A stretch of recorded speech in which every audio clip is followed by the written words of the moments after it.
শোনো, 12ই ফেব্রুয়ারি তোমাদের পরীক্ষা শুরু হচ্ছে, যারা উচ্চ মাধ্যমিক 4th সেমিস্টার দিতে চলেছ। হাতে সময় একদমই নেই, অথচ তুমি এখনো ফোনের নোটিফিকেশনে ডুবে আছো। কার সাথে চ্যাট করছো, কার রিপ্লাইয়ের অপেক্ষা করছো?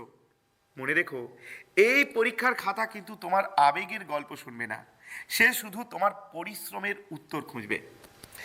আজ যাকে প্রিয়জন ভেবে পড়ার সময় নষ্ট করছো, কাল রেজাল্ট খারাপ হলে সে কি তোমার হয়ে সমাজকে উত্তর দেবে?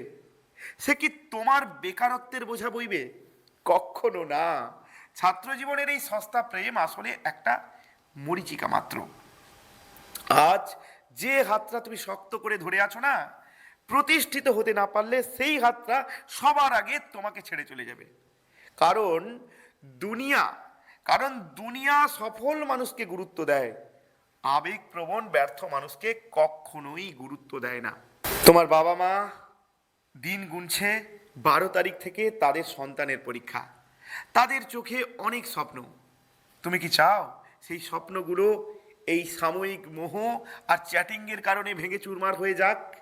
নিজেকে প্রশ্ন করো, এক রাতের চ্যাটিং বড় নাকি সারা জীবনের কেরিয়ারটা? 12ই ফেব্রুয়ারি আসার আগে নিজেকে তৈরি করো। প্রেম ভালোবাসা সারা জীবন করা যাবে, কিন্তু এই সুযোগ আর ফিরে আসবে না। আজই সব মোহ ত্যাগ করো, বইয়ের পাতায় মন দাও, নিজেকে এমনভাবে গড়ে তোলো যেন তোমাকে কেউ ছেড়ে যাওয়ার সাহসও না পায়।